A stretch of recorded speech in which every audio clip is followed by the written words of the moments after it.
विजय भाई अपना माइक आप भी ऑन कर लीजिए। तो प्रश्न नंबर 1 था इसमें संस्कृत में। कारक से प्रश्न है, लता जगह खाली है, अस्पृहयति, पुष्पाणि पुष्पे पुष्पेभ्यम पुष्पेषु। तो बताना आपको इसमें सही क्या भरेंगे, इसमें क्या सही करेंगे आप इसको। पुष्पाणि होगा क्या? इसका ऑप्शन यहाँ पे सी सही है। स्पृहे रिष्टतम करके सूत्र एक बनता है संस्कृत में। जिसकी चाह की जाती है उसमें चतुर्थी लगती है। जिसकी चाह की जाए, जिसकी इच्छा की जाए, वहाँ चतुर्थी का प्रयोग होता है। तो वहाँ पुष्पेभ्यम यहाँ पे है, लता पुष्पेभ्यम स्पृहयति। तो इसका आप जो है सी वाला ऑप्शन सही कर देंगे यहाँ से। अगला प्रश्न है, देवदत्त खल्लवाट। खाली जगह भरना यहाँ पे है। खल्लवाट का मतलब होता है टकला, और देवदत्त का मतलब है कि भाई किसी का नाम है ये। देवदत्त टकला है, तो इसमें क्या किससे टकला है? सिर से सिरसेन भरेंगे, सिरसेन भरेंगे, सिरसा भरेंगे, सर्वे भरेंगे। तो यहाँ देखिए एक सूत्र आता संस्कृत में है, सूत्र का नाम है एनांग विकार है। जिस अंग में विकार होता है वहां तृतीया प्रयोग होती है। तो एनांग विकार है सूत्र से यहाँ पे क्या हो जाएगा, आपका सिरसा का प्रयोग होगा। मतलब ऑप्शन आप तीसरा सही कर लेंगे, यहाँ पे ऑप्शन सी वाला सही कर लेंगे, तो आपका ये सही हो जाएगा सिरसा वाला। तो एनांग विकार सूत्र से आपका जो यहाँ पे देवदत्त सिरसा खल्लवाट है, सिरसा से हम आप जो तृतीया लगा लेंगे यहाँ पे। अगला प्रश्न है, 30 प्रश्न आपके संस्कृत से हैं लगभग इसमें। अगला प्रश्न आपका है, सहागत पिता भ्रमणाय। तो इसका मतलब यहाँ पे है कि पिता किसी के साथ, जो पुत्र के साथ घूमने के लिए ब्राह्मण बाहर निकलता है साथ में, तो सहागत पिता भ्रमणाय। तो एक सूत्र होता है सहसाकम सार्धम, तो तृतीया का प्रयोग उसमें होता है। सहसाकम सार्धम समम सूत्र से क्या होता है, तृतीया का प्रयोग, जिसके साथ घूमने कोई जाएगा उसमें तृतीया का प्रयोग होता है। यहाँ पे क्या हो जाएगा, यहाँ पे लगा देंगे आप पुत्रेण। आपका पहला वाला ऑप्शन पुत्रेण, यहाँ पे आप क्या कर लेंगे, यहाँ पे आप सही कर लेंगे। और सूत्र का नाम क्या है, सहसाकम सार्धम सूत्र से आपका बनता है। जिसके साथ जो जाता है उसमें तृतीया लगती है। अगला यहाँ पे है, बुद्ध ने वैराग्य भावना किस 4 दृश्यों के कारण बलवती हुई थी। बुद्ध ने जो वैराग्य की भावना बुद्ध में जन्मी थी, मुख्य रूप से किन दृश्यों के कारण उत्पन्न उनमें हुई थी? बूढ़ा रोगी लाश सन्यासी, अंधा रोगी लाश सन्यासी। तो कोई क्रम बता दीजिए इसमें से क्या सही करेंगे आप, पहले क्या देखे थे?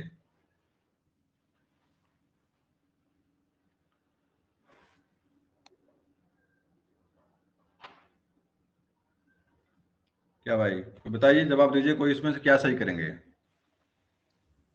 ए सर। चलिए जवाब सही होना चाहिए आपका। सबसे पहले एक बुजुर्ग को देखते हैं, उसके बाद एक रोगी को देखते हैं, कोढ़ी होता है, पुनः एक मरी हुई लाश देखते हैं, अंत में सन्यासी को देखते हैं। और उसी देखने के बाद बुद्ध के मन में क्या होता है, वैराग की भावना जो पलवती है या बरतती है। तो ऑप्शन ए सही आंसर हो जाएगा आपका। अगला है, बुद्ध के गृह त्याग का प्रतीक है घोड़ा, हाथी, बैल या भेड़। क्या प्रतीक है?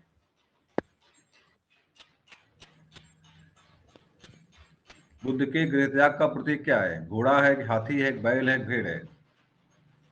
इसका जवाब घोड़ा आपका हो जाएगा। घोड़ा यहाँ पे सही इसका जवाब है। बुद्ध के गृह त्याग का प्रतीक क्या है? घोड़ा है। तो घोड़ा वाला ऑप्शन यहाँ पे सही कर लेंगे आप।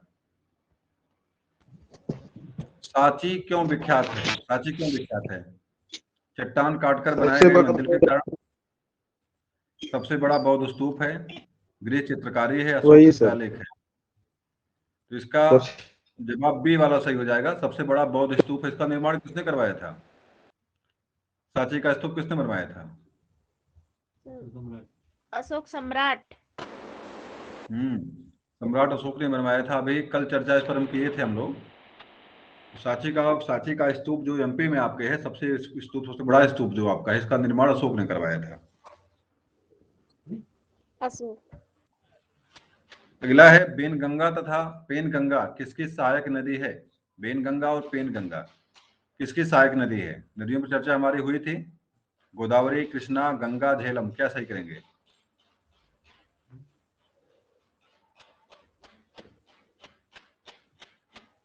इसका जवाब गोदावरी हो जाएगा।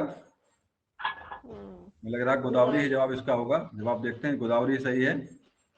और आप जानते हैं गोदावरी को दक्षिण भारत की गंगा या बूढ़ी गंगा के नाम से जानते हैं। गोदावरी को बूढ़ी गंगा के नाम से गोदावरी प्रसिद्ध है। गोदावरी दक्षिण भारत सबसे बड़ी नदी है, सबसे लंबी नदी दक्षिण भारत की है।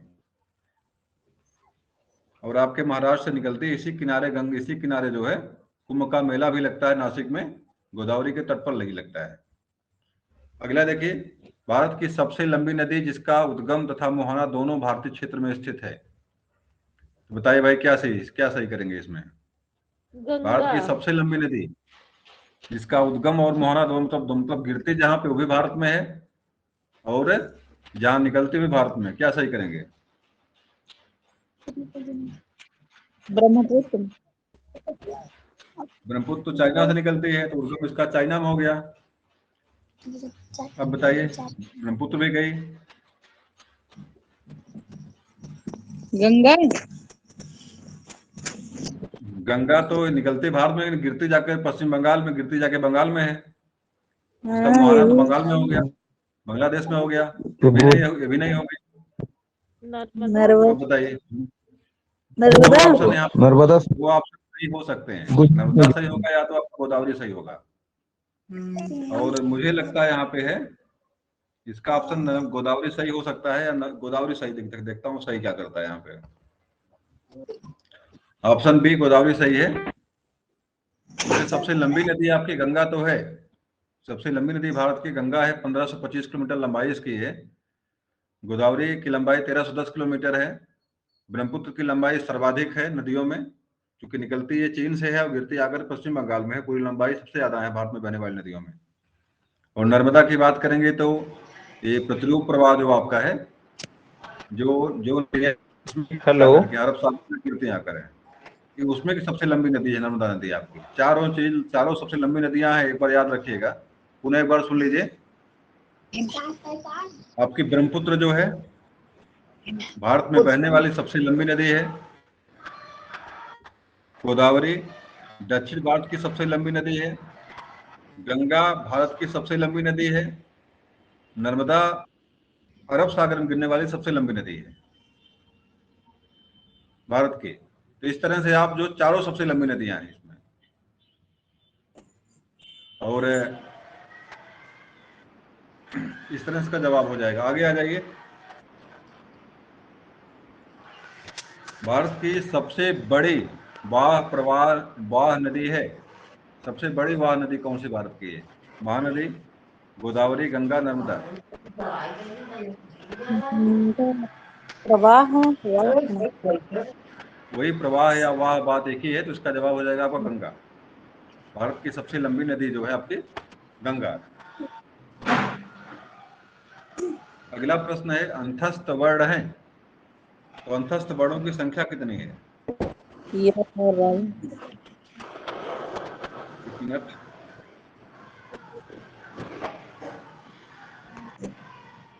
तो भाई अंतर क्या नाम है प्रश्न आपका?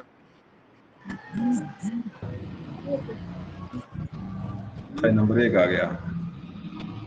चलिए, प्रश्न था आपका अंतस्थ वर्ण है, तो अंतस्थ वर्ण में कौन कौन से होते हैं? यण या वार। आपके या व राला जो आपके जो यड़ आपका है यहाँ पे, यड़ प्रत्याहार जो आपका होता है, यड़ प्रत्याहार के जो वर्ण होते हैं अंतस्थ या अर्ध स्वर कहे जाते हैं। अंतस्थ वर्ण या अर्ध स्वर कहे जाते हैं। अंतस्थ कहने का कारण इनका ये है, इनके बाद में आपके ऊष्म वर्ण आते हैं, और इसके पहले आपके सघोष सघोष क्या बोलते हैं, जो स्पर्शी वर्ण जो होते हैं। इन्हीं दोनों वर्णों के बीच में आपका जो है यड़ प्रत्याहार आता है, यड़ के वर्ण आते हैं, या व राला आता है। इसीलिए इन वर्णों को हम जो है क्या बोलते हैं, अंतस्थ वर्ण कहते हैं। और सा साहा आप जानते हैं उस वर्ण में आपकी गिनती इनकी होती है। सल प्रत्याहार जो आपका होता है, सल, सा सा तीनों, तालव्य सा, मूर्धन्य सा, और आपका जो है दंत सा और काकल्य वर्णा, इन चारों वर्णों की संख्या किसमें होती है? ऊष्म वर्णों में होती है। अड़ प्रत्याहार में जान ही रहे हैं, आयुड़, आ ई उ री, इसमें नहीं लिया हुआ है, और ली मिला करके आपका अड़ बनता है आयुड़। ठीक है, आयुड़ अड़ में आपके यही आएंगे, तीनों बढ़े आएंगे। यस विसर्ग अनुनासिक के बारे में कोई समस्या नहीं, आपके वहां में आते हैं, गिनती इनकी होती है। अगला आ जाइए, बता दीजिए मूर्धा उच्चारण स्थानम कथ्यते, मतलब किस वर्ण का स्थान सर। उच्चारण स्थान मूर्धा है? सूत्र बता दीजिए, सूत्र बताइए, सूत्र बोल दीजिए। लसाणाम मोड़ रीति ऋतु रसाणाम मूर्धा, री कवर्ग र और 38 साल वर्णों का उच्चारण स्थान क्या होता है? मूर्धा होता है। तो ला का बताओ, ला का उच्चारण स्थान क्या होता है?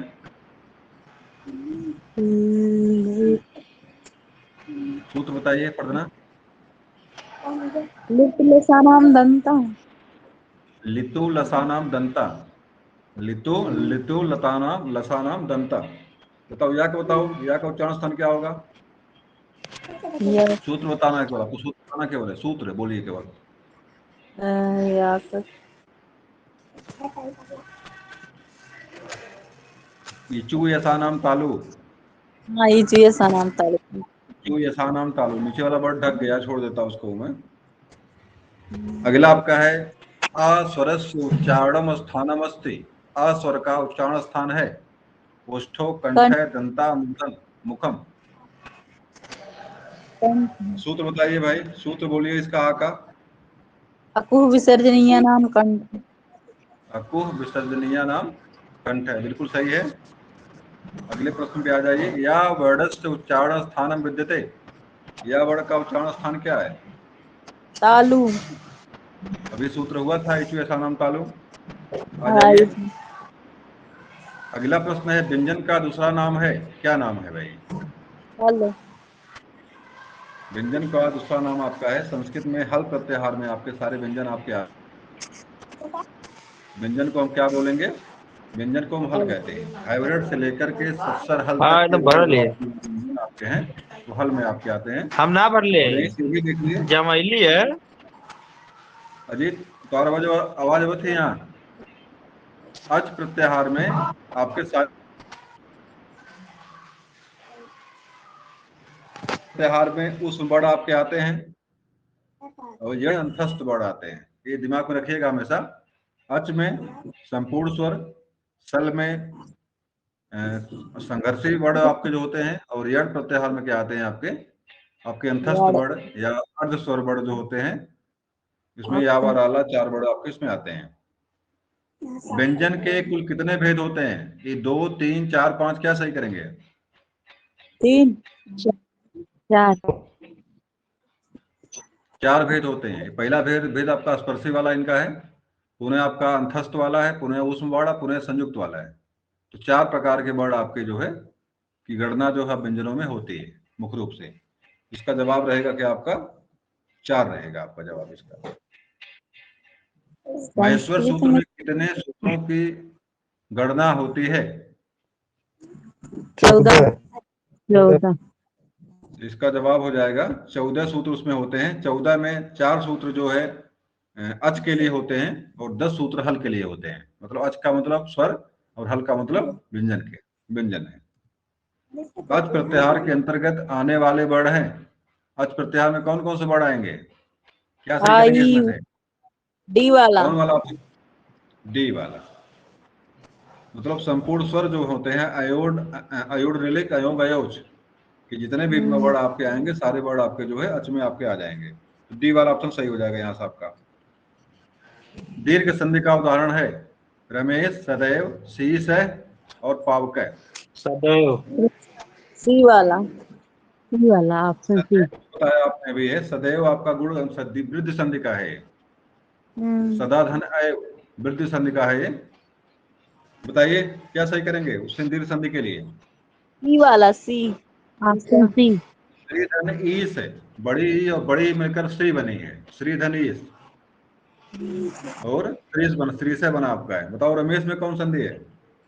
गुड़ संधि। तो बताइए हाँ? सूत्र कौन सा होगा? आद गुड़। संधि का आद गुण है। सदैव का सूत्र कौन सा होगा वृद्धरेश। संस्कृत में? वृद्धि वृद्धिरादैच या वृद्धरेज? वृद्धरेज सूत्र होगा इसका। हाँ। बताओ पावक, इसमें कौन सी संधि है पावक में? अयवादी। सूत्र बताइए। एचो अयवा यावा। येचो अयवा यावय, बिल्कुल सही है, बहुत बढ़िया। अगला सूत्र आपका, अगला प्रश्न आपका है, यथाशक्ति में कौन सा समास है? तत्पुरुष, अव्यय। अव्ययी भाव, बहुव्रीहि और द्वंद्व। तो साफ साफ स्पष्ट अव्ययी यही भाव। से है, अव्ययी भाव समास है, क्योंकि यथाशक्ति जो है मैंने बताया आप लोगों को है, जिस भी शब्द के पहले अगर कोई उपसर्ग लग रहा है तो समास कौन सा होगा? अव्ययी भाव। अव्ययी भाव समास होगा। बिल्कुल आंख मूंद करके, जिस भी शब्द के पहले उपसर्ग कोई लग गया है तो अव्यय ही होगा, उसके अलावा कोई समास नहीं होगा। या दोनों अव्यय हैं तब भी आपका अव्ययी भाव समास होगा, उसके पहले एक उपसर्ग लग गया तब भी आपका अव्ययी भाव समास। कोई भी उदाहरण देख लीजिए आप, जो आंख मूंद करके, अगर अव्यय लगा हुआ है मतलब अव्यय मतलब अगर प्रत्यय लगा हुआ तो अक्सर सब सारे अव्ययी भाव समास जितने भी मिलेंगे आपको, सबके पहले आपका कोई न कोई उपसर्ग लगा ही रहता है नॉर्मली। जैसे धीरे धीरे हुआ, हरेक हुआ, प्रातः हुआ, तो सब में उपसर्ग लगा रहता है। जिसमें उपसर्ग लगा होता है सारे उपसर्ग आपके जो होते हैं अव्यय होते हैं, और जिस शब्द के साथ जुड़ते हैं पूरे पूरे शब्द लीडर। को अव्यय का बना देते हैं, पूरा पद आपका अव्यय हो जाता है। अच्छा बताइए, अव्ययी भाव समास में कौन सा पद प्रधान होता है? प्रथम पद। प्रथम पद प्रधान होता है। प्रथम पद कौन होता है? अव्यय होता है।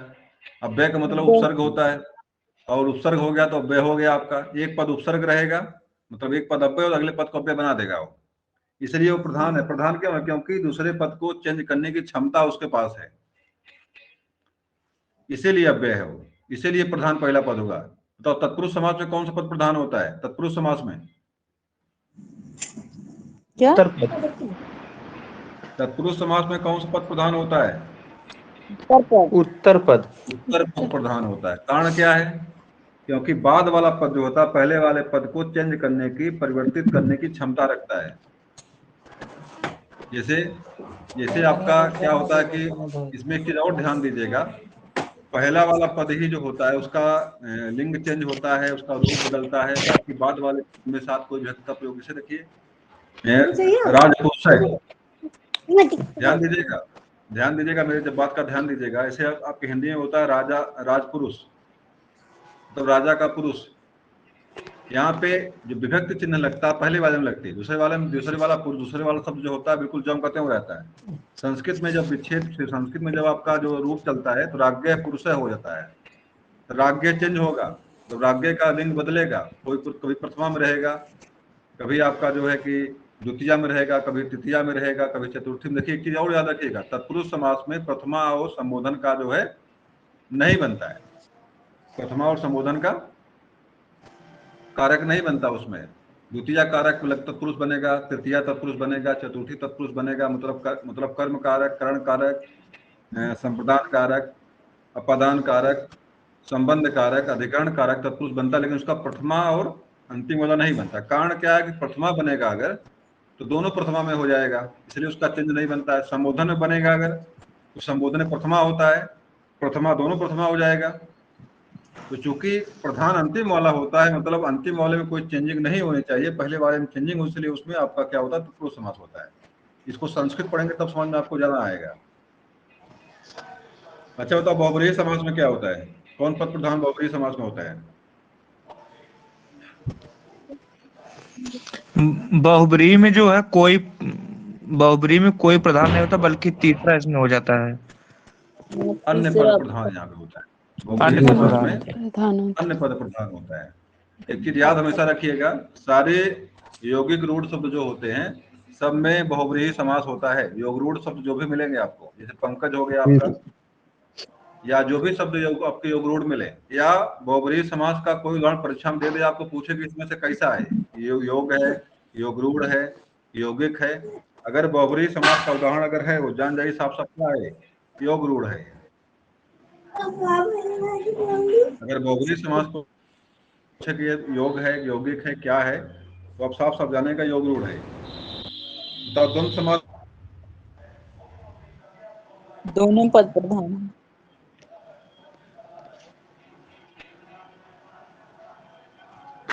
द्वंद्व समास का प्रधान पद कौन सा है? दोनों। द्वंद्व में दोनों होता है, बीच द्वंद्व में का मतलब युद्ध होता लड़ाई और होती लगा है। होता है, और भी लड़ाई लड़ाई विग्रह। तभी होती है जब दोनों प्रधान रहते हैं। कोई कमजोर पड़ेगा, लड़ाई होगी कहाँ से? कमजोर रहने पर लड़ाई नहीं होती है। तो द्वंद्व में दोनों प्रधान है। एक चीज और यहीं से याद रखिएगा, कर्मधारय समास और आपका बहुब्रीहि नहीं, कर्मधारय और द्विगु, बताओ किसके सुपुत्र हैं? किसके पुत्र दोनों हैं? तत्पुरुष के।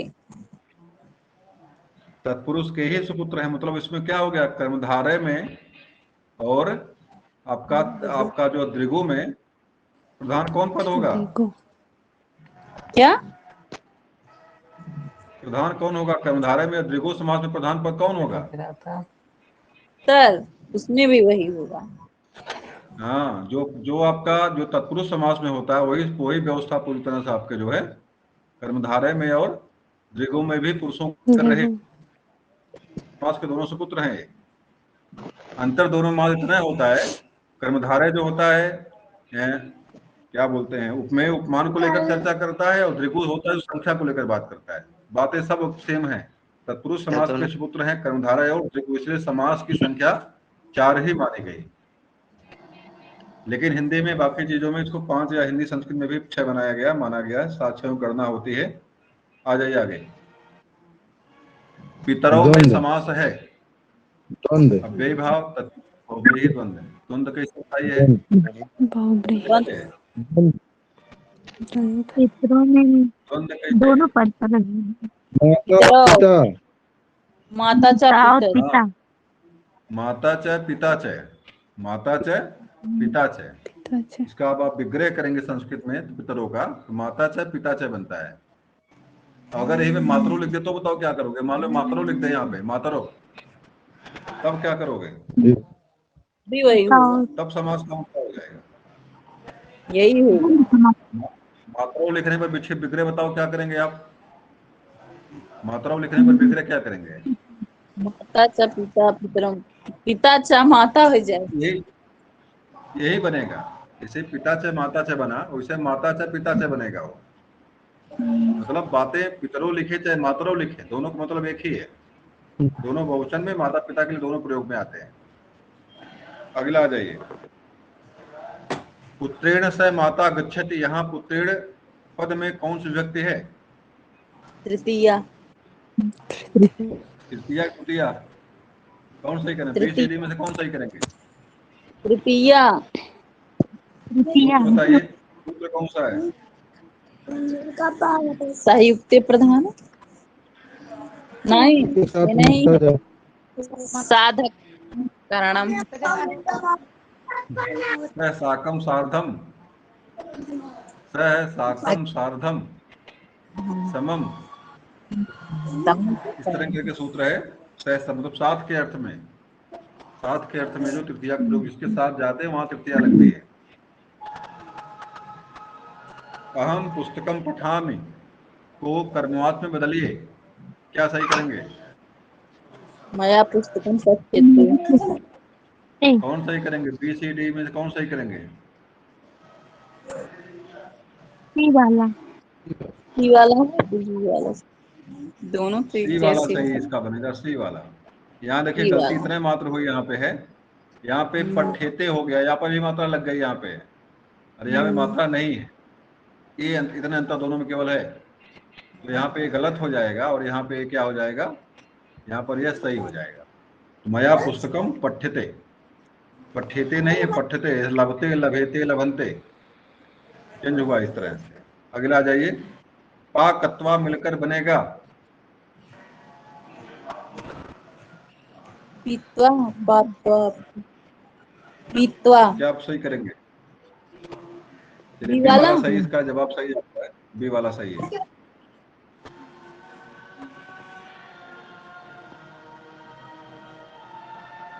नी धातु का लिट प्रथम पुरुष एक वचन का रूप क्या बनेगा?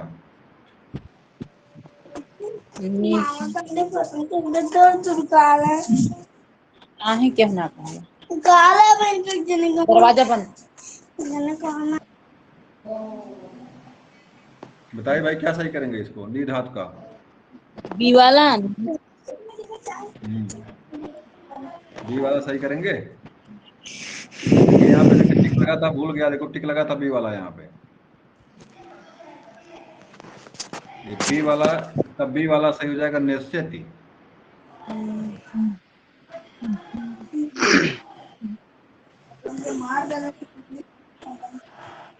अगला प्रश्न आपका है, निम्नलिखित में से अव्यय पद नहीं है। रीते, कदा, एकधा, जालजय। एक चीज हमेशा याद रखिएगा, अव्यय जो होता है नपुंसक लिंग में होता है। और यहाँ पर क्या है, यहाँ पर देखिए विसर्ग लगा अंत में, मतलब विसर्ग लगने मतलब क्या हो गया? विसर्ग लगने मतलब हो गया पुल्लिंग में है ये। तो पुल्लिंग में अगर है तो आपका यहाँ पे अव्यय नहीं होगा। पहली बात रीते है। नहीं, रीति नहीं है, जालजय शब्द यहाँ पे सही है इसका। जालजय। जालजय पता नहीं मतलब क्या इसका होता, पता नहीं हमें। बृहद कथा के लेखक कौन है? उड़ाट। जवाब सही है आपका, इसका गुणाढ्य ही होगा। और गुणाढ्य को जो है शायद वाल्मीकि किसी चीज का कहते हैं, प्रकृत का वाल्मीकि बोलते हैं, क्या बोलते हैं, कुछ मतलब नाम इनका है गुणाढ्य का। उच्चारण कौशल से संबंधित नहीं है। अक्षराभिव्यक्ति, गति, विराम, भावातिरेक। विराम। नहीं, विराम तो आपको लगना ही पड़ेगा। इसका भावातिरेक सही करेंगे।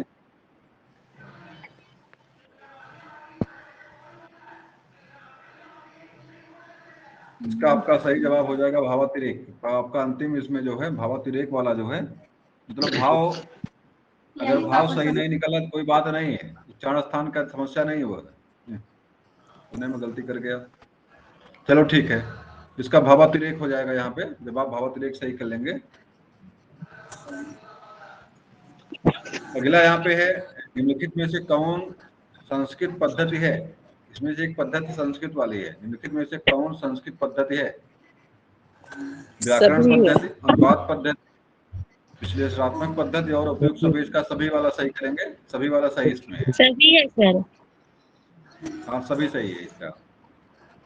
अष्टाध्यायी के लेखक सबको पता है, कोई समस्या यहाँ से नहीं होनी चाहिए, बता दीजिए। पाणिनि। पाणिनि ने लिखा हुआ है, और संस्कृत व्याकरण का पिता कहते हैं इनको हैं। और बाकी सबके बारे में बताइए भाई, पतंजल ने क्या लिखा है? पतंजल ने क्या लिखा है? नहीं तो नहीं लगता था। पतंजल ने क्या लिखा हुआ है? महाभारत लिखने वाले कौन है? भाष्य। कात्यायन ने क्या लिखा है?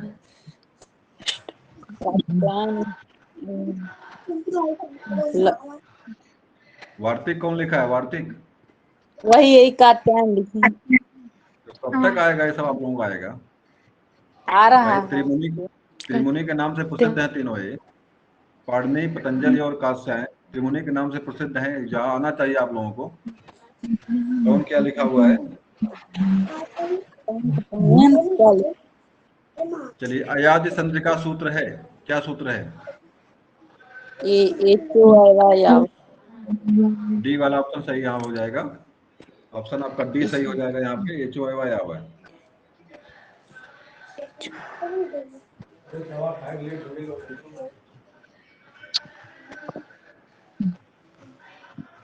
चलिए,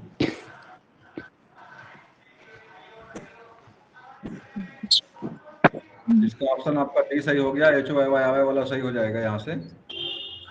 अभ्यंतर प्रयत्न कितने प्रकार के होते हैं? 5। तो अभ्यंतर है पंचमा करके सूत्र है, अभ्यंतर प्रयत्नों की संख्या कितनी होती है? 5 होती है। अगला आपका है यहाँ पे, जस प्रत्याहार के अंतर्गत कौन कौन से, बहुत इंपॉर्टेंट है, परीक्षा में कई बार पूछा है इसको। सी वाला प्रत्याहार के अंतर्गत सी कौन कौन से वर्ड ऑप्शन आते सी। हैं?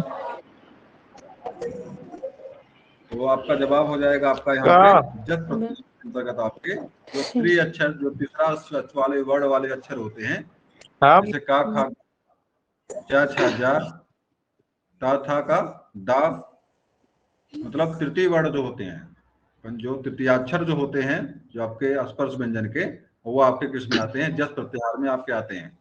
झलाम जसवंते और झलाम जस जस दे गरम दो करते हैं और इसको जसत्व संधि के नाम से भी जानते हैं। झलाम जसवंते और झलाम जस जस। जैसे अभी आपका बनता है जैसे बागीस, इस तरह के बहुत सारे शब्द बनेंगे आपको, जो तीनों वर्णों के उद्घाटन। चलिए आ जाइए आगे। मूर्धा से बोले जाने वाले वर्णों को चुनिए।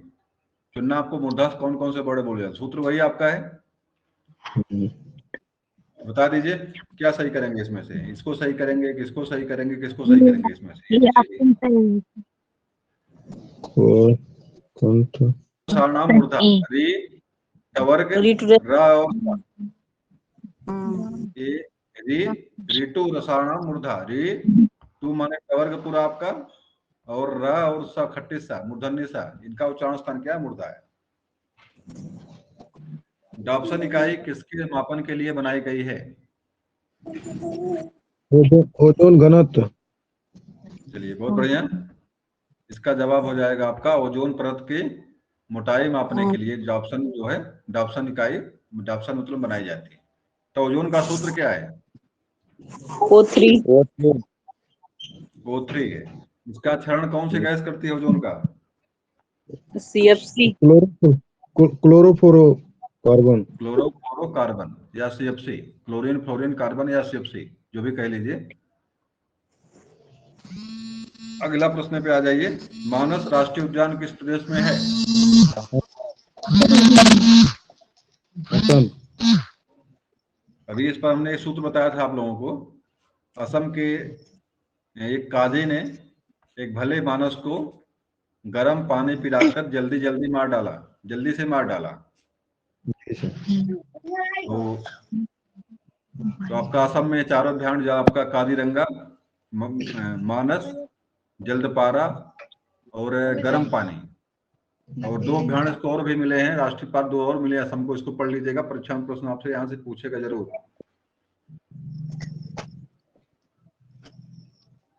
सबसे अधिक अभ्यारण बताओ किस राज्य में है? अपने मध्य प्रदेश। और एमपी को टाइगर स्टेट, सोयाबीन प्रदेश और हीरो का राज्य, सागौन, सागौन की भूमि, कई नामों से जानते हैं। दलहनी फसलों की राजधानी, जो भी कह लीजिए, मतलब सारी चीजें इसके अंदर विद्यमान है, एमपी के अंदर है। भाई हीरा तो आपको यही मिलता है, पन्ना खान में हीरा मिलता है भारत में। और दलहनी फसलें, चना हुआ चाहे मटर हुआ, ये इस तरह की सोयाबीन हुआ, सारी चीजें दालें जो होती है मुख्य रूप से आपके एमपी में ही मिलती हैं। सागौन के लिए बहुत फेमस है एमपी आपको, सागौन के लिए। सागौन के बड़े अच्छे अच्छे पेड़ वहां मिलते हैं एमपी में, लकड़ी बड़ी दमदार उसकी होती है। आगे आ जाइए। अमलगम किसकी मिश्र धातु है? लोहा की, मरकरी। मरकरी की, सोडियम की, मरकरी। कैल्शियम की। मरकरी को और क्या होता हूँ कहते हैं? मरकरी के कुछ नाम और भी है। पारद या पारा, पारद या पारा, एक ऐसी धातु है जो द्रव अवस्था में मिलती है, और इसी के साथ बाकी धातुओं को मिक्स करके हम अमलगम तैयार करते हैं। मतलब पारे के साथ चांदी का अमलगम बनाना, चांदी मिलाएंगे, सोने के लिए सोना मिलाएंगे इसमें। टेबल पे तब जिस धातु का लेपन करना रहेगा आपको, किसी चीज कलई करनी रहेगी आपको धातु की, उसमें पारे में डालकर उसको बनाते हैं। और ये बता दो, शीशा, अपना सबसे अच्छा मुंह देखना, आपको शीशा देखना अगर आपको दर्पण में है तो किसकी कलाई करना सबसे बढ़िया रहेगा? शीशे के पीछे कौन सा अमलगम लगाए वहां सबसे बढ़िया चेहरा दिखाई पड़े आपका? चांदी और चांदी का। अच्छा बता, विद्युत का सबसे सुचालक धातु कौन सी है विद्युत की? विद्युत की ठंडा। चालक धातु कौन सबसे अधिक है?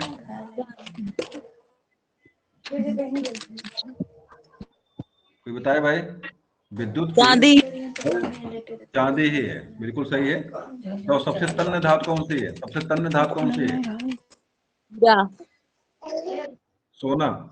सबसे तन्य धातु सोना है। सबसे भंगुर कौन है? भंगुर हीरा है। हीरा। हीरा है। चलिए आ जाइए आगे। ब्लू बेबी सिंड्रोम किन लवणों के कारण से होता है? पानी में अगर नाइट्रेट। इसकी मात्रा बढ़ती है तो आप बच्चा नीला होके जो है पैदा होते ही, इस बार पैदा होने के बाद जो है श्वसन क्रिया बाधित होती मर जाता है वो। अगर आपके पानी में इसकी मात्रा बढ़ गई है तो ये समस्या खड़ी होती है, बच्चा नीला होकर के एक्सपायर हो जाता है। बताइए भाई क्या क्या चीजें हैं? नाइट्रेट है।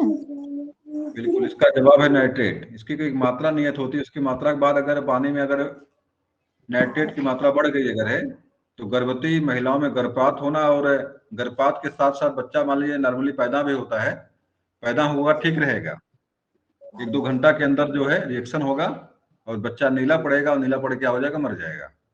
इसी को नाते इसका नाम क्या पड़ गया? Blue baby syndrome. मतलब बच्चा नीला होकर क्या हो जाएगा? समाप्त हो जाएगा इसमें।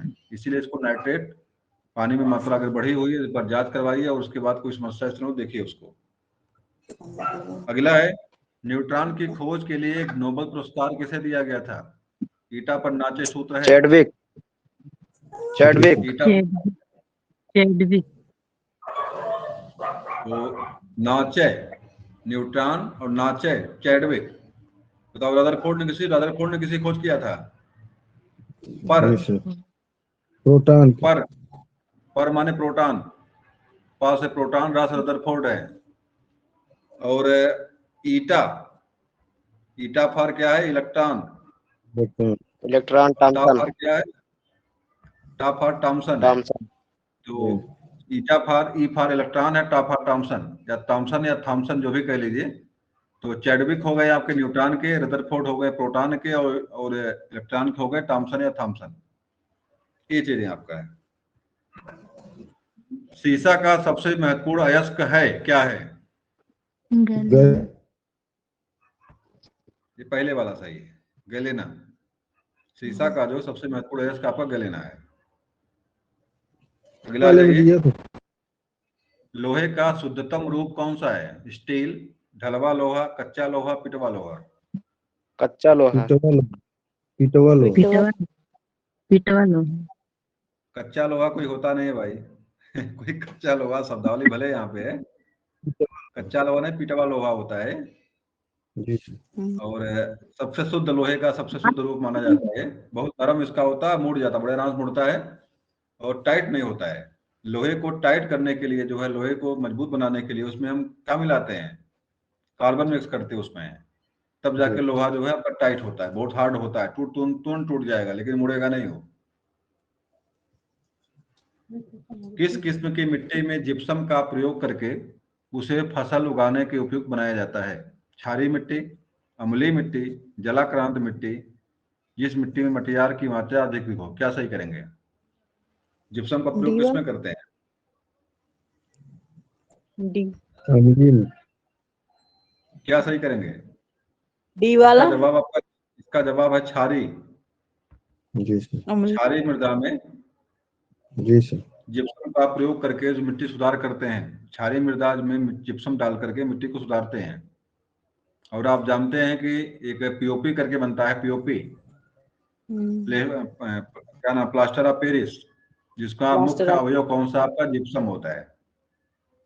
पीओपी का मुख्य धातु जो है, मुख्य अवयव जो होता है जिप्सम होता है। इसमें मूर्ति बनाने के लिए, पैर टूटने उठने पर जो उसका वो प्लास्टर बनता है, और बिल्डिंगों को सजाने के लिए जो है उसमें पीओपी का इस्तेमाल होता है। तो इसको जिप्सम का प्रयोग होता है, मिट्टी सुधार में काम आता है, और जो है बहुत सारे इस तरह के कामों में इसका इस्तेमाल होता है। मूर्ति काम में, हैंड क्या ना, प्लास्टर लगाने के लिए इसका इस्तेमाल होता है। कृषि क्रांति सर्वप्रथम किस देश में हुई थी? इंग्लैंड में, जर्मनी में, फ्रांस में, स्पेन में? फ्रांस। इसका जवाब है इंग्लैंड है। वो 2वीं क्रांति भी आपकी इंग्लैंड में ही हुई थी। और कृषि क्रांति भी कहाँ पे हुई थी? इंग्लैंड में ही हुई थी। दोनों क्रांतियां आपकी इंग्लैंड में ही हुई हैं। कृषि क्रांति भी हुई है और आपकी औद्योगिक क्रांति, दोनों क्रांतियां आपकी जो है इंग्लैंड में हुई है।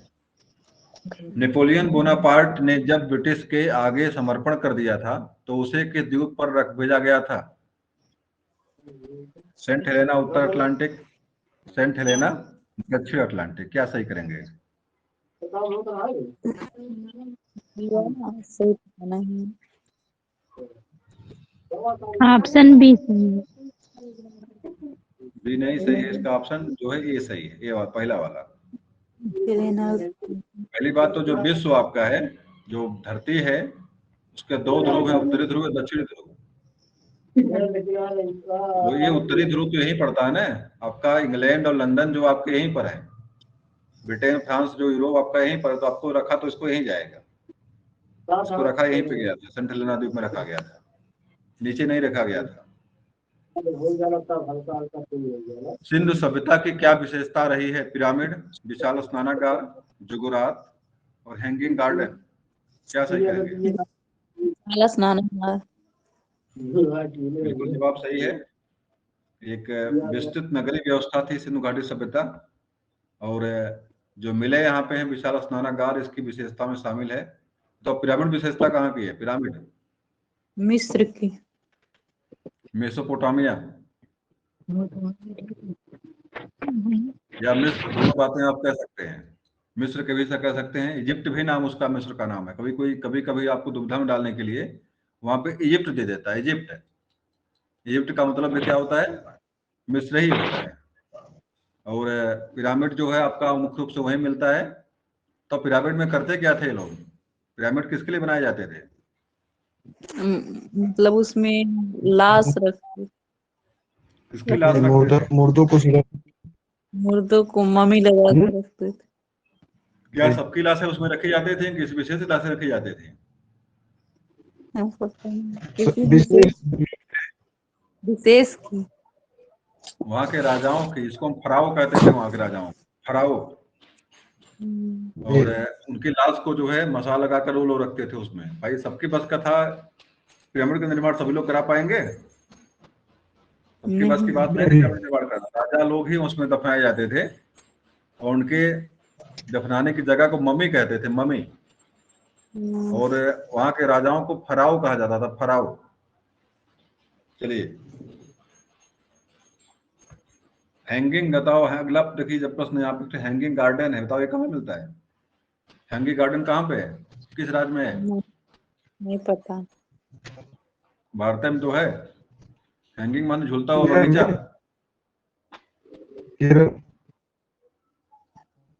मणिपुर में है, मणिपुर में।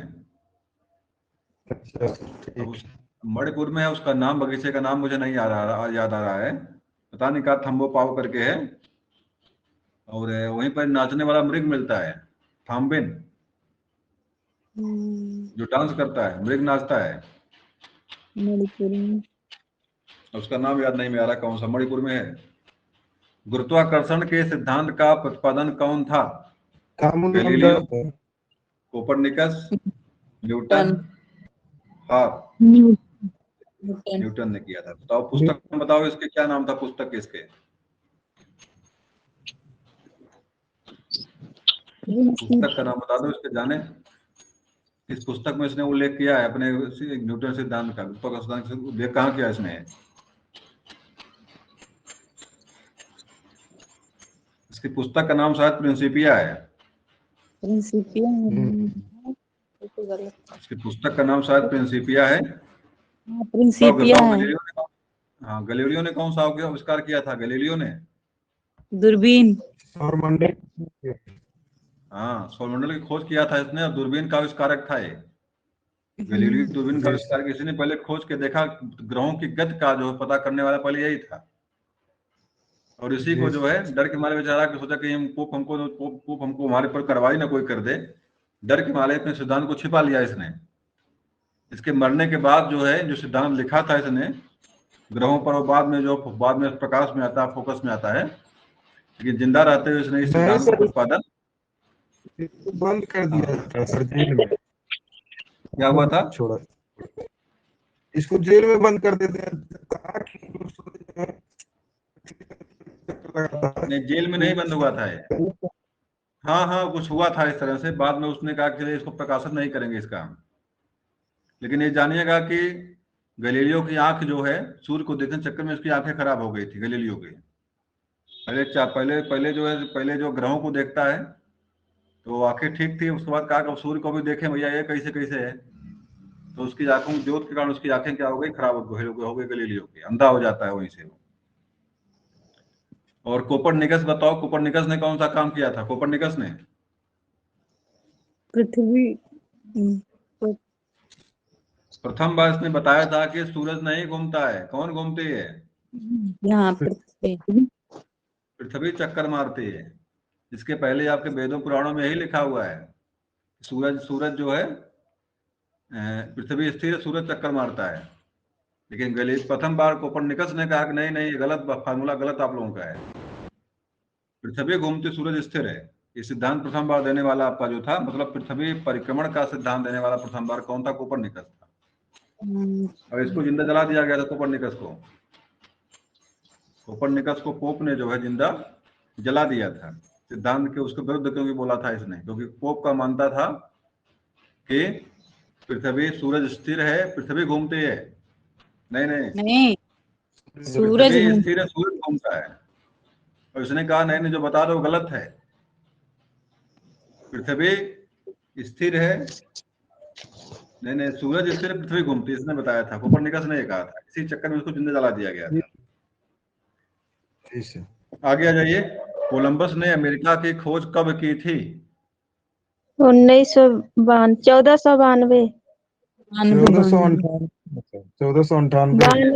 92 का डेट है, ये वाला डेट सही, बी वाला ऑप्शन सही आपका है। कोलंबस ने जो है अमेरिका की खोज 1492 में की थी। एक चीज और यही जानिएगा, परीक्षा में कई बार पूछा हुआ है, रेड इंडियन कहाँ के मूल निवासी हैं?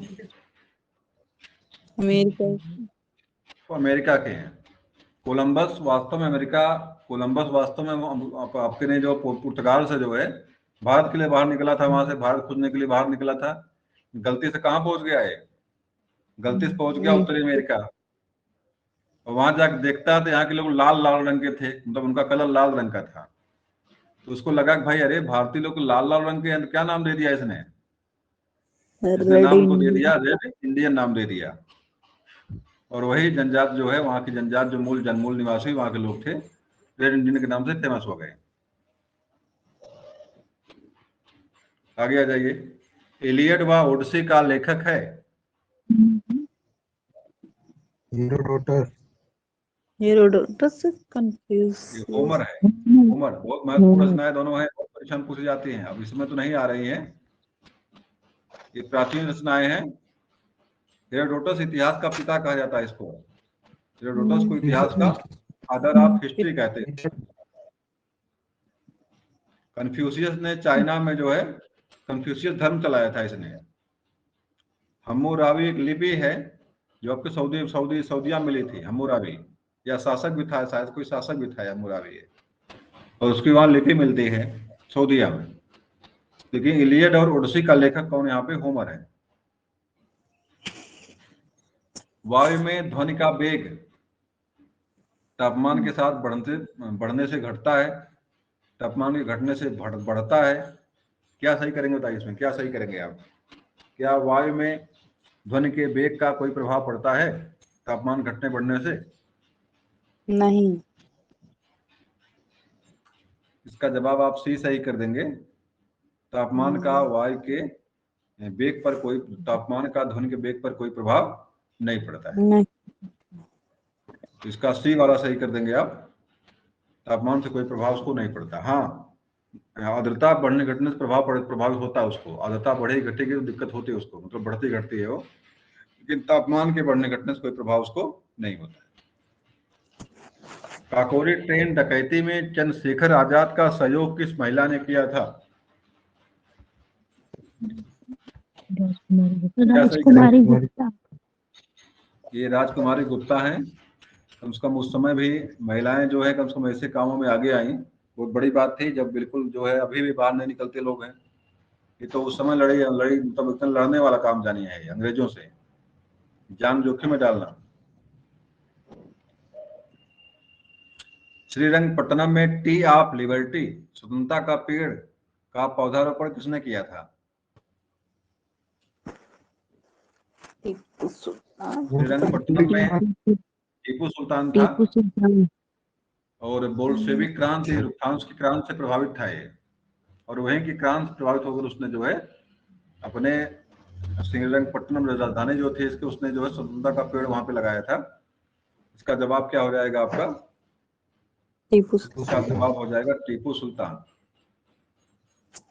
और एक बहुत घटना एक घटती है वहीं पर, नावेली नामक एक लड़की थी जिसका स्तन ढकने वाला अधिकार जहां पे दिया था टीपू सुल्तान ने। पहले महिलाओं को मतलब थोड़ा सा समस्या में जीते थे लोग, टीपू ने ब्राह्मण लोग इसके विरुद्ध बिल्कुल सब समर्थन में थे, नए नए इसके ढकने का अधिकार नहीं मिलना चाहिए इनको। लेकिन टीपू सुल्तान जो जात का मुसलमान था उस व्यक्ति ने 200 मुसलमानों को मरवा डाला इस चक्कर में। जब वो लोग विरोध किए तो 200 मुसलमानों को कत्ल करवा दिया इसने, कहा कि प्रथा बंद मुसलमान होनी चाहिए।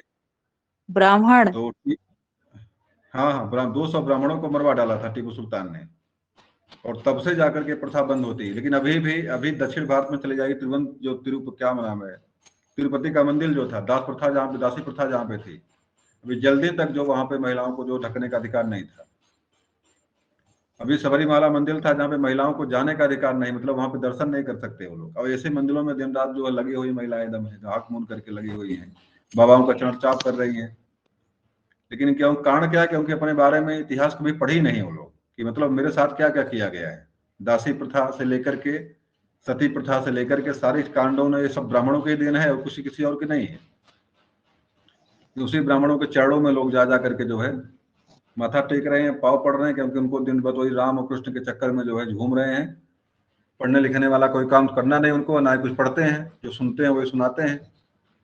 तो सबसे पहला काम है तो अपने बारे में थोड़ा जानना, इतिहास पढ़ना, तभी समझ में आएगा मेरे साथ क्या हो रहा है, कैसे हो रहा है।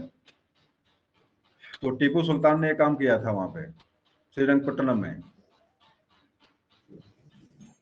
आ जाइए, अगला प्रश्न आपका यहाँ पे है, निम्न में से विस्मयाद बोधक अव्यय शब्द है कौन सा शब्द है यहाँ पे? शाबाश, क्योंकि, अगर, और। शाबाश। शाबाश। यहाँ पे देखिए शाबाश शब्द है, उसे हे, हो, अरे, आ, ओ, इस तरह करके शब्द जो आपके आते हैं, राम राम, फाई फाई, माशाअल्लाह, ये सारे शब्द आपके जो है, हाँ बताइए।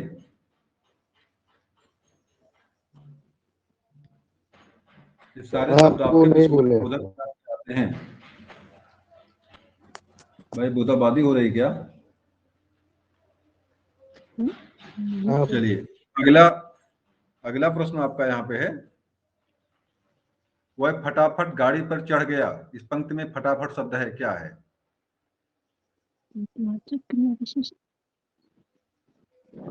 कालवाची। रुकिए भाई, लग रहा मेरे यहाँ बरसात हो रही है, 1 मिनट रुक जाइए आप लोग, कपड़ा मैं बाहर कर पहले अंदर कर लूं। सर कहाँ, आजमगढ़ की वहाँ सिद्धार्थ नगर? सिद्धार्थ नगर में बरसात हो रही है, 1 मिनट। अच्छा। एक मिनट।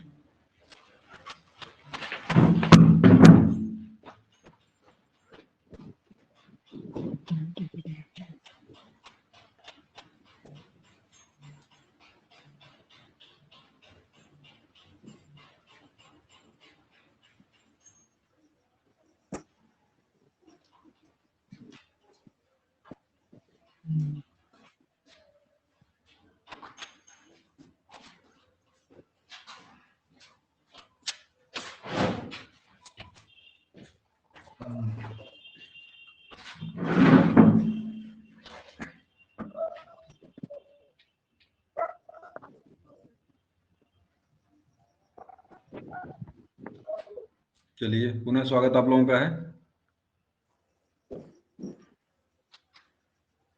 ये कहाँ से आ गया भैया?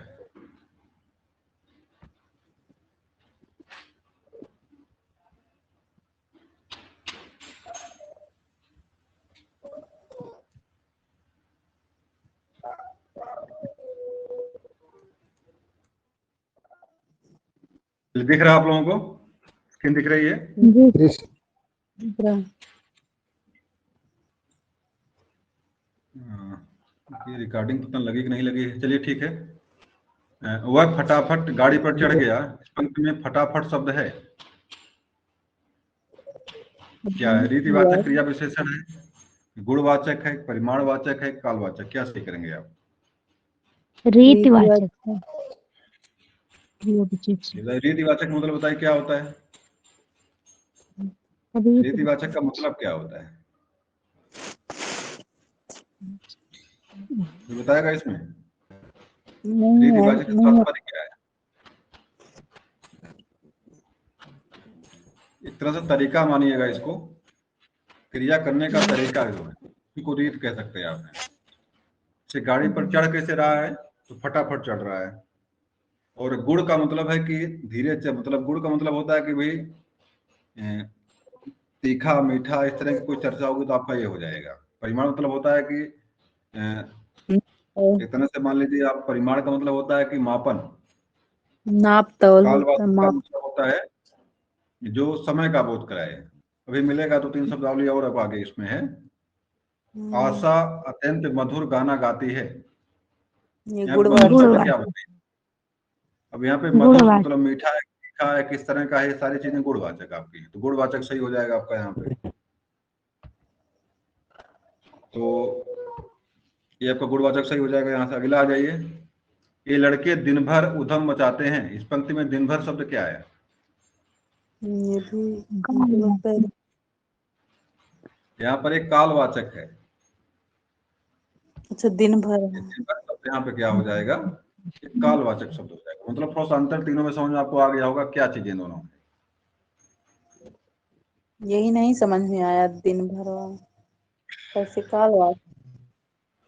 अरे भाई दिन भर नहीं लिखा हुआ है, दिन भर। दिन भर का मतलब क्या हो गया? भाई समय का ही तो बोधक है, समय का ही तो बोधक है, तो कालवाचक हो जाएगा ये। अगला है, जियोजेब्रा सॉफ्टवेयर की सहायता से शिक्षार्थी के द्वारा ज्यामिति की सभी आधार धारणाओं को सीखा जा सकता है। अब इसके लिए हमें जो है हटना पड़ेगा यहाँ से जवाब देखने के लिए। खोज परख।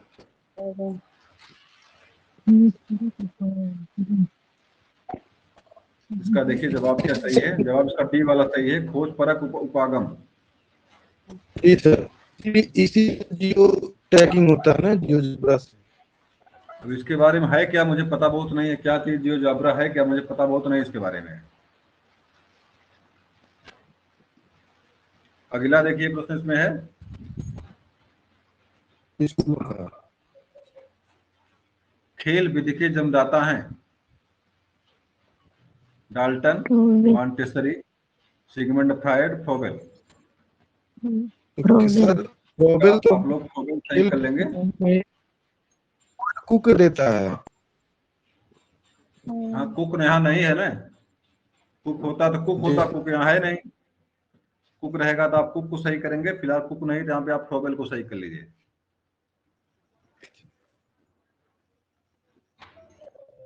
अगला देखिए प्रश्न यहाँ पे, निम्नलिखित में से कौन सा शिक्षण सूत्र निगमन विधि से संबंधित नहीं है?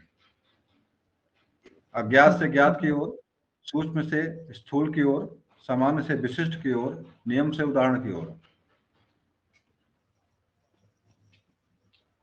तो निगमन से संबंधित कौन नहीं बताइए इसमें है? से अज्ञात की।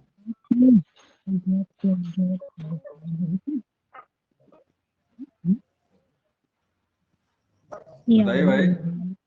ज्ञात से अज्ञात। नियम से ज्ञात। अज्ञात से ज्ञात की ओर। हाँ पहला हाँ, वाला इसमें सही किया गया। पहला वाला सही पहला है। वाला देखिए याद रखिएगा, निगमन और नियम बिल्कुल ये मैच कर एक। लीजिए। नी से नी जोड़ लीजिए तो आपको एक चीज नहीं भूलेगा यहाँ से। आगमन में क्या होता है? उदाहरण से होता है, उदाहरण शुरू में होता है। निगमन में जो नियम से उदाहरण होता है। एक क्रम बिल्कुल याद हो जाएगा आपको।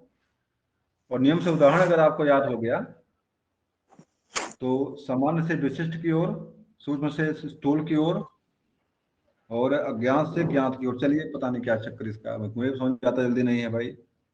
कुछ चीजें हैं जो अपने आप में अजब गजब है, बड़ा उसको दिमाग लगाना पड़ेगा तब समझ में आता है। अगला आपके है यहाँ पे, जब राजन के सामने वर्तिक समस्याएं आती हैं तो वह पूछता है, मैं जमा करूं या घटा, मैं जोड़ करूं या भाग। इस तरह के प्रश्न बताते हैं कि भाई अपने आप में थोड़ा सा गणितीय, क्या बोलते हैं, पेडागाजी का प्रश्न है ये। इसका जवाब देख लीजिए क्या मतलब इसका है। फिलहाल डी वाला सही किया यहाँ पे है। राजन को भाषा समझने में कठिनाई होती है।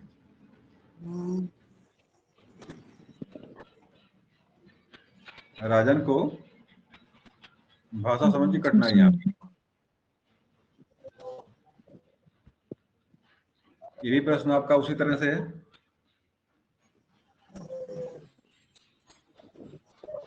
अनिल सभी प्रश्नों के उत्तर मौखिक तो दे देता है, परंतु जब समस्या को हल लिखता है तो वह गलतियां करता है। उसके लेखन में गलतियां को हटाने हेतु निम्नलिखित में से कौन सा उपचारात्मक विधि श्रेष्ठ है। उसे 1 महीने तक लगातार विद्यालय समय के बाद अभ्यास परीक्षा देनी चाहिए।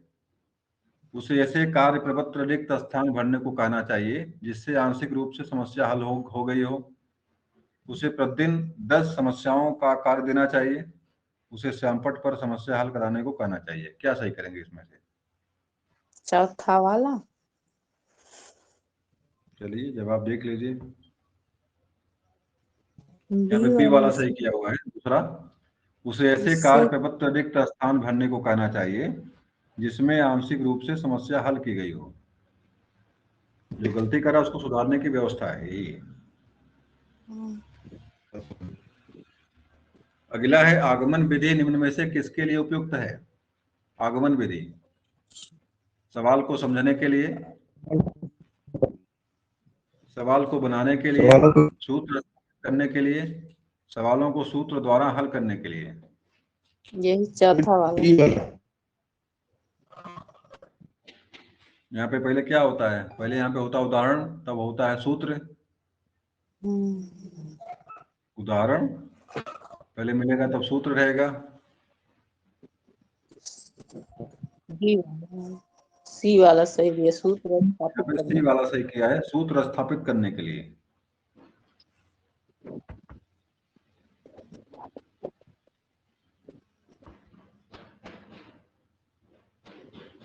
अगले प्रश्न पे आ जाइए।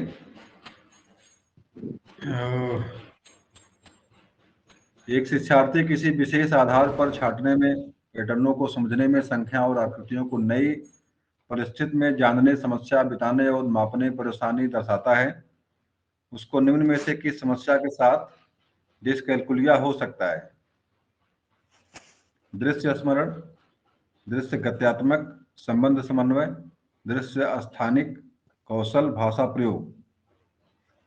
डिस्कैलकुलिया उसको है। अब समस्या कहाँ से बताना आपको है, इसमें से क्या सही करेंगे।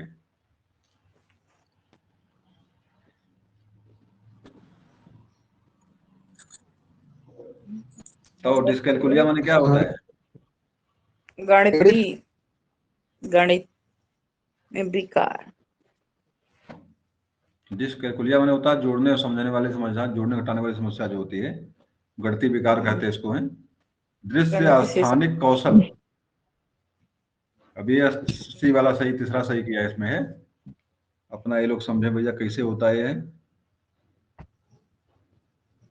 चलिए, उपचारात्मक शिक्षा की जरूरत होती है किसके लिए। पिछड़े बच्चे के लिए, मंदबुद्धि बच्चे के लिए, सामान्य बच्चे के लिए, इसमें से सभी के लिए। सभी के लिए। इसमें से सभी के लिए। इसमें से सभी के लिए बिल्कुल जवाब सही है। अगर जो बच्चा पिछड़ गया हो या मंदबुद्धि हो, सामान्य बच्चों के लिए भी अगर पिछड़ गया हो तब भी उसको आप जो है उपचारात्मक शिक्षा की व्यवस्था करेंगे, रिमेडियल क्लास की व्यवस्था करेंगे उसके लिए आप। प्राथमिक स्तर पर 10 ग्राम बिंदु के खेल, प्रतिरूप इत्यादि का प्रयोग विद्यार्थी की सहायता करते हैं।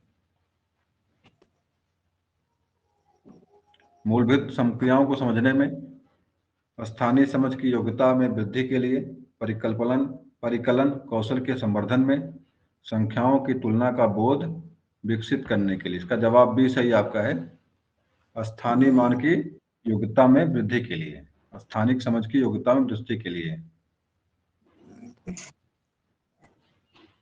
मुझे लग रहा है जो आपका ये आता है गोली वाला जो आता है स्कूल में अबेकस, उसी पर चर्चा खास करके है ये। तो परिकलन कौशल के संवर्धन के लिए इसका इस्तेमाल होता है। जो 10 जो है बिंदु हम रखते हैं। अगला प्रश्न आपका यहाँ पे है, गणित शिक्षण की विधि जो छोटी कक्षा को पढ़ाने के लिए उपयुक्त नहीं है, वह कौन सी है? विश्लेषणात्मक विधि, प्रयोगशाला विधि, आगमन निगमन विधि, व्याख्यान विधि। छोटी बच्चा के लिए व्याख्यान नहीं होता है, ये बड़ी कक्षाओं के लिए व्याख्यान विधि होती है। बिल्कुल वही अंतिम वाला ही सही है। मतलब यहाँ के लिए छोटी कक्षा के लिए व्याख्यान विधि सही नहीं है। निम्नलिखित में से किस वर्ग में प्रोटीन की प्रचुरता है? ये सबको आना चाहिए। सोयाबीन, चना, मक्का। चना और मक्का, इसका ऑप्शन डी वाला सही हो जाएगा सभी लोगों का इसमें। सागरी खरपतवार किसका महत्वपूर्ण स्रोत है? स्रोत लिख दिया गया है, स्रोत है आयोडीन। आयोडीन। सागरी खरपतवार मतलब होता है हरित शैवाल जो होते हैं सागर के, मुख्य रूप से ये क्या है, ये आयोडीन के स्रोत है। और सागरी खरपतवार ही नहीं, सभी सागरी जीव जो है, क्योंकि वो खरपतवार को खाते हैं, तो सबके अंदर जो उचित मात्रा में आयोडीन मिल जाएगा आपको। चाहे मछली खाइए सागर की, चाहे सागरी कोई भी जीव हो, चाहे कोई खरपतवार हो, वहां से आपको आयोडीन मिलेगा। और एक उचित मात्रा अति आवश्यक होती है गर्भवती महिलाओं के लिए, लेकिन और इसकी कमी से बच्चा में क्या बोलते हैं, शारीरिक विकार होते हैं और बहुत सारी विकलांगता उत्पन्न होती है यहाँ से। घेघा रोग भी। दीर्घा रोग, आयोडीन कमी से घेघा रोग भी होता है। और थायराइड ग्रंथि जो प्रभावित होती है फूल जाती है, पैराथायराइड ग्रंथि जो होती है फूल जाती है। इसी को ग्वाइटर अंग्रेजी में बोलते हैं। क्या बोलते हैं इसको? ग्वाइटर कहते हैं।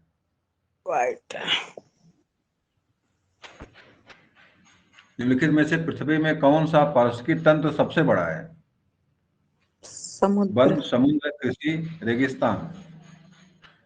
तो क्या सही करेंगे? समुद्र सबसे बड़ा, बिल्कुल जवाब सही आप लोगों का है। सबसे बड़ा तंत्र आपका समुद्र ही है। सन 1992 में पर्यावरण से संबंधित प्रथम पृथ्वी सम्मेलन किस शहर में हुआ था? Rio de Janeiro. इसका पहला वाला सही है, रियो डी जेनेरो पहला वाला सही इसका रहेगा। और अगला प्रश्न आपका यहाँ से है, निम्नलिखित में से अम्ल वर्षा का बृहद प्रदूषण है? अम्ल वर्षा इसे एसिड रेन जिससे होती है, तो उसके लिए क्या सही करेंगे आप? Sulphur dioxide, sulphur dioxide. Sulphur सही करेंगे। और SO2 या H2SO4, अम्लीय वर्षा का जो सूत्र होता है H2SO4, जो रिएक्शन करके बना पर निर्माण करता है, उसको H2SO4 करके जानते हैं हम लोग हैं। इसको अम्लीय वर्षा एसिड रेन के नाम से जानते हैं। और मुख्य रूप से जो तेल शोधक कारखाने जो होते हैं, उनसे जो सल्फ्यूरिक अम्ल बाहर निकलता है, उसी से मुख्य रूप से आपकी अम्लीय वर्षा होती है। प्रथम बार भारत में अम्लीय वर्षा जम्मू कश्मीर में हुई थी। और अभी जल्दी में आप जानते हैं कि आपका जो आगरा वाला रिफाइनरी बना हुआ है, उसी से आगरा के ताजमहल को समस्या खड़ी हुई थी और उसके कलर उसका धूमिल होने लगा था। बाद में उसको बंद कर दिया गया, क्या किया गया है पता नहीं हमको इसमें है। और आप लोग जानते हैं कि सल्फ्यूरिक अम्ल को जो है स्टोन क्रेकर के नाम से जानते हैं। स्टोन कैंसर या स्टोन क्रेकर, पत्थर तोड़ने वाली गैस के रूप में प्रसिद्ध है, गंधक या सल्फर है। तो 2-3 चीजें याद रखिएगा। अभी जल्दी में एक बार अम्लीय वर्षा हुई थी और जो स्टील पत्थर बाहर रखे थे लोग, लोहा वाले बाहर रखते हैं अक्सर, नॉर्मली जो आंगन में लोहा रखते लोग हैं, बड़े बड़े फफोले पड़ गए थे उस पर।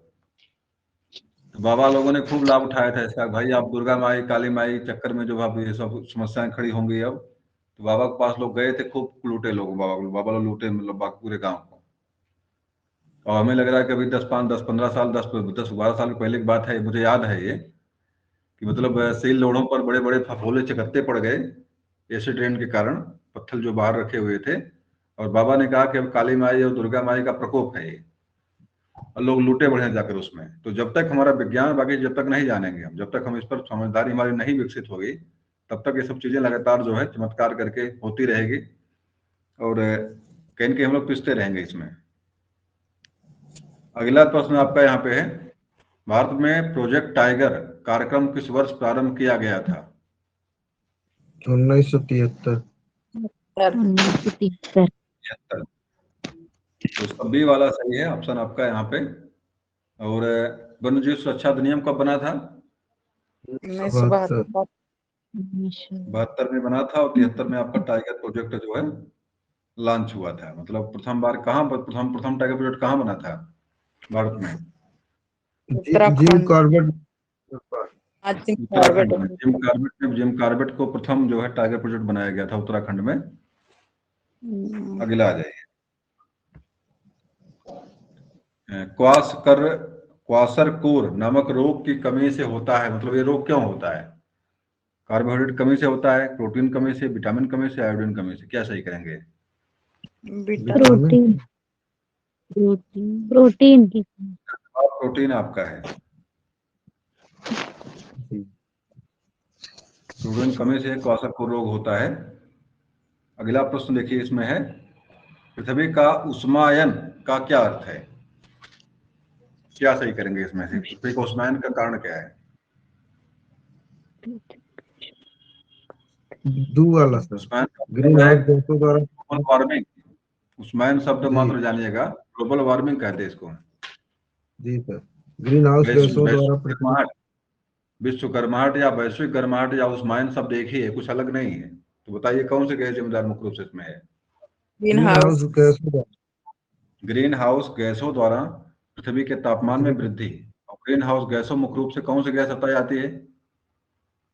Carbon dioxide. CO2। CO2 है, मीथेन है, और एक गैस और उसमें है जो मुख्य रूप से जो ग्लोबल वार्मिंग गैसों के लिए जिम्मेदार है।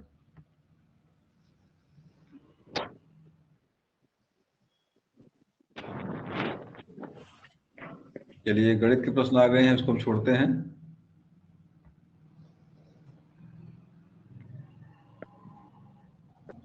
हमें लगा 10-12 प्रश्न है गणित के।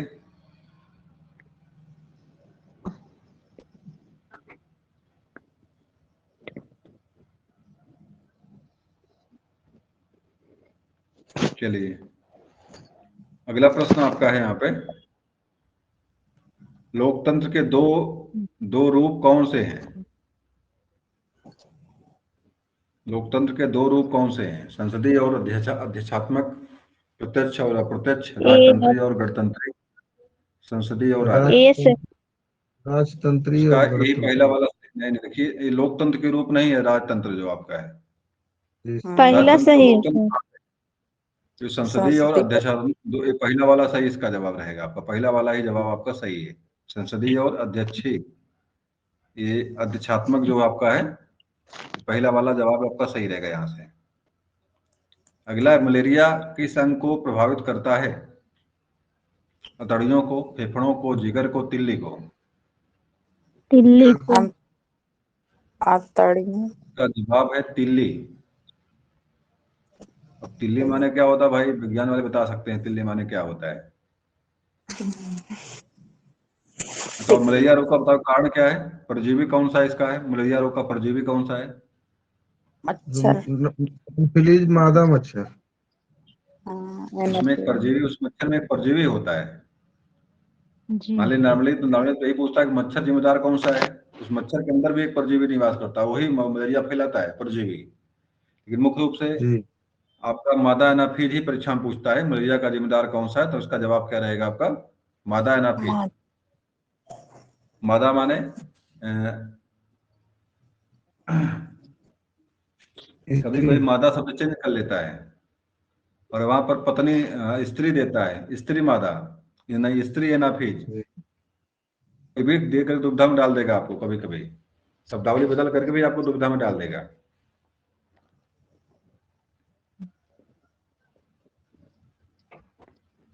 निम्नलिखित में से कौन सा सबसे अधिक प्रत्यास्थ है? रबड़, गीली मिट्टी, स्टील, प्लास्टिक। रबर। तो क्या सही करेंगे यहाँ पे? रबड़ सही करेंगे, गीली मिट्टी सही करेंगे, स्टील सही करेंगे, प्लास्टिक सही करेंगे?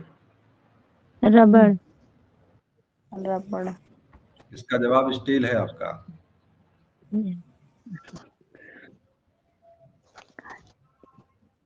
स्टील। रबड़ जो है, प्रत्यास्थ का मतलब होता है अपने पुराने प्रति आस्था, मतलब जहां पे हो वहां पर पूरी तरह से पहुंचने का प्रयास करो। रबड़ बिल्कुल सही है, फैलता है पुनः सिकुड़ जाता है, फैलता है पुनः क्या होता है? सिकुड़ जाता है। लेकिन स्टील ऐसा चीज है कि अगर मान लीजिए उसको लपाएंगे आप, लपे रहेगा वहीं आएगा वो, ऐसा नहीं पुनः मुड़ करके। बल्कि रबड़ में क्या होता है, धीरे धीरे उसका इलास्टिक खत्म होने लगता है और धीरे धीरे फैलेगा, पुनः एक बार फैल जाएगा, पुनः जो है पुनः जो सिकुड़ता नहीं है वो। उसके अंदर क्षमता तो होती है, रबड़ के अंदर दिखती है, बहुत ज्यादा फैलता है वो। लेकिन स्टील फैलेगा तो नहीं, लेकिन टेढ़ा सीधा करेंगे पुनः लौट कर जहां रहेगा वहीं पे वो अपनी जगह पे आ जाएगा वो। तो सबसे अधिक प्रत्यास्थ जो इसमें यहाँ पे है, जो आपका ऑप्शन यहाँ पे है, उस पर ऑप्शन के हिसाब से स्टील आपका है। स्टील की रबड़। भील जनजाति पाई जाती है, कल हम चर्चा इस पर किए थे, भील जनजाति पर। बता दीजिए कहाँ मिलती है?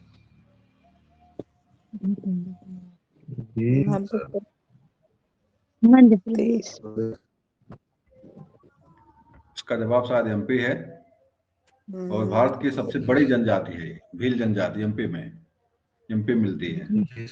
और इस समय हमारे जहाँ पे हम लोग सिद्धार्थनगर में हैं, इसमें दीपक मीणा यहाँ के डीएम यहाँ के हैं। दीपक मीणा, मीणा भी एक जनजाति है। राजस्थान में मुख्य रूप से, राजस्थान, उत्तराखंड कुछ जिलों में मिलती है मुख्य रूप से ये, और बहुत ही आगे निकल जनजाति निकल गई है, क्योंकि जनजातियों को विशेष रूप से जो है आरक्षण मिलता है, और तनातन लोग डीएम एसडीएम बनते हैं अगर पढ़ लिख लेते अगर हैं तो दीपक मीणा इस समय यहाँ क्या है हमारे, इसमें सिद्धार्थनगर के डीएम इसमें दीपक मीणा है। चलिए अगला आ जाइए। बड़ौनता वाले आदमी को लाल रंग दिखाई देगा, कैसा दिखाई देगा? पीला, नीला, हरा, बैगनी। हरा। हरा। दो ही रंग पहचान नहीं पाते हैं लोग, लाल और हरा नहीं पहचान पाते हैं, सही कौन करेंगे इसमें से? जी सर। लाल दिखाएगा उनको हरा, हरा दिखाएगा लाल। दोनों पहचान नहीं पाते हैं। दोनों को नहीं पहचान पाते हैं, क्या दिखता है पता नहीं। चल यहाँ पे हरा दिया हुआ है, हरा को ही सही किया हुआ है। हाँ, हरा सही ये है। बड़ांद रोगी को, कलर विजन वाले जो रोगी होते हैं, अनुवांशिक होता रोग ये है, उनको लाल और हरा रंग दिखाई नहीं पड़ता है, वो तो पहचान नहीं पाते उसमें प्रोजेक्ट में। और ये अनुवांशिक रोग है। आगे आ जाइए। बुद्ध को ज्ञान कहाँ प्राप्त हुआ था? सबको पता है, कोई समस्या यहाँ पे नहीं है। बोध गया। तो सारनाथ का और कोई नाम है? जी सर। उसमें सारनाथ को क्या बनारस। बोलते थे? उसमें सारनाथ का नाम क्या था? बनारस। ऋषि पत्तनम नाम था उसमें उसका। जब बुद्ध जब थे उस टाइम पे उसका नाम सारनाथ नहीं था, उसका नाम उसमें क्या था? उसमें उसका नाम ऋषि पत्तनम था।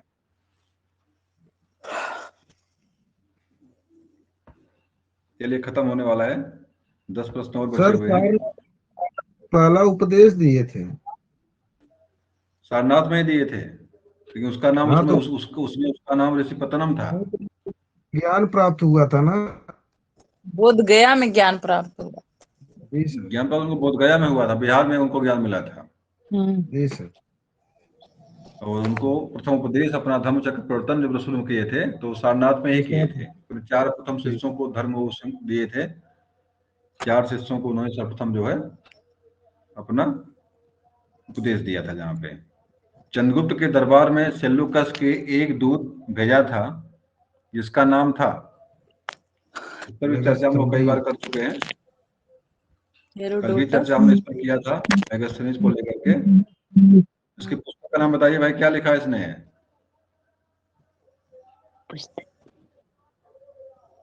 इंडिका। इंडिका। जी सर। भारत में दास राजवंश की स्थापना किसने की थी?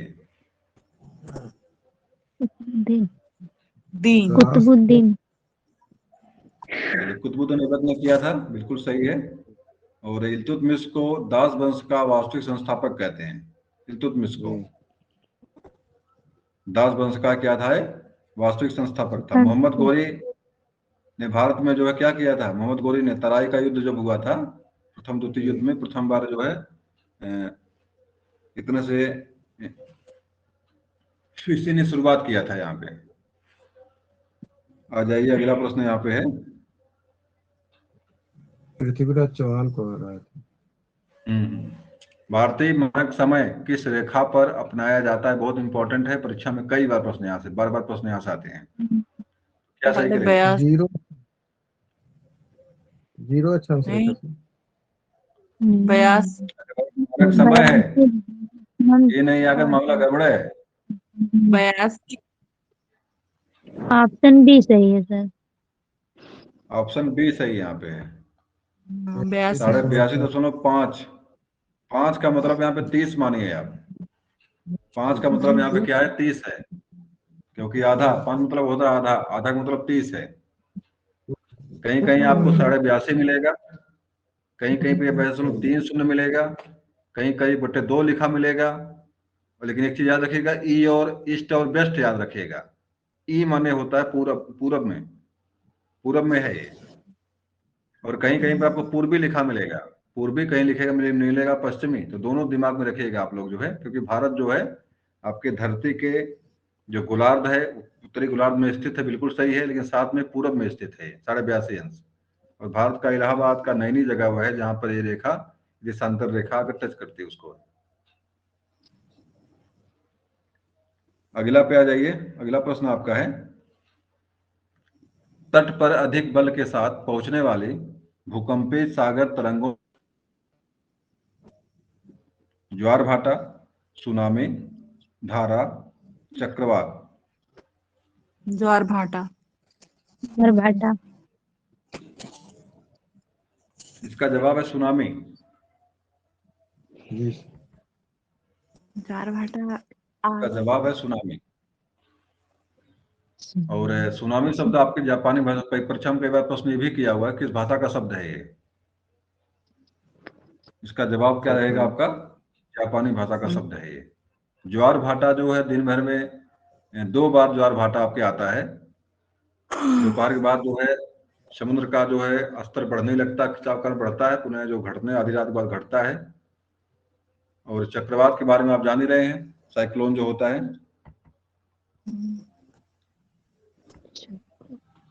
निम्नलिखित में से कौन सर्वाधिक रेडियो एक्टिव है, यूरेनियम, थोरियम, रेडियम, प्लेटिनम। तो क्या सही करेंगे इसमें से? यूरेनियम से। यूरेनियम इसका जवाब है रेडियम। सबसे देखिए एक्टिव पदार्थ अगर देख लीजिए, जवाब इसका देख लीजिए एक बार, सी वाला ही सही है।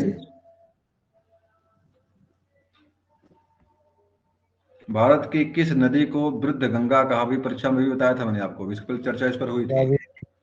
वृद्ध गंगा किसको कहते हैं? गोदावरी अरे भाई बूढ़ी गंगा कावेरी का नाम है कि गोदावरी का नाम है? दी वाला वृद्ध गोदा माने बूढ़ी, वृद्ध माने बूढ़ी, वृद्ध गंगा कही चाहे बूढ़ी गंगा कही, गोदावरी का ही नाम है। जी निम्नलिखित में से कौन सा रोग विषाणु से नहीं होता है? चेचक, पोलियो, प्लेग, खासरा।